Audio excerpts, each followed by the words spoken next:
చిన్నప్పటి నుంచే నాటకాలంటే ఆసక్తి ఉండేది. తండ్రి కూడా నటుడే కాబట్టి ఇంట్లో కుటుంబ సభ్యులు కూడా అందుకు అడ్డు చెప్పేవారు కాదు. తండ్రి కొడుకులు కలిసి కూడా నాటకాల్లో నటించారు. అనంతపురంలోని పాఠశాలలో చదివేటప్పుడు అక్కడి టీచర్లందరూ ఆచార్యులే. గుండాచారి అని సైన్స్ టీచర్ కల్చరల్ యాక్టివిటీస్కి హెడ్గా పనిచేసేవారు. కళలపై ఆయనకున్న అభిమానం ఇతనిపై చాలా పనిచేసింది. ఎంతంటే ఒకరోజు ఇతడి స్నేహితుడు దుర్యోధన గర్వభంగం అనే నాటికలో పద్యాలు, డైలాగులు బట్టి కొట్టేసి ఆయన దగ్గరకెళ్ళి టపటపా అప్పజెప్పేశారు. ఎక్కడ తేడా వచ్చిందో తెలీదు. ఆయన చాలా కోపంగా, మళ్ళీ నాటకాల పేరెత్తితే తన్నేస్తాను వెధవల్లారా అంటూ అరిచారు. ఇతడి స్నేహితుడు లైట్గా తీసుకున్నాడు గాని ఇతడు మాత్రం చాలా ఫీలయ్యాడు.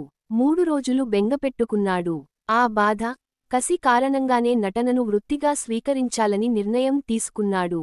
గుంటూరు ఏసీ కళాశాలలో ఉన్నప్పుడు ఓ సీనియర్ స్టేజీ రాచరికం అనే నాటకంలో అడవేషం వేసే అవకాశం ఇచ్చాడు. అది రాజు, రాణి, సేవకి, సేవకుడు ఉండే నాటకం. పాటలు, ఆటలు అన్నీ నేర్చుకొని సేవకి పాత్ర చేశాడు. నాటకం అయ్యాక అబ్బాయిలు ఎత్తుకుని ముద్దులు పెట్టేసుకున్నారు.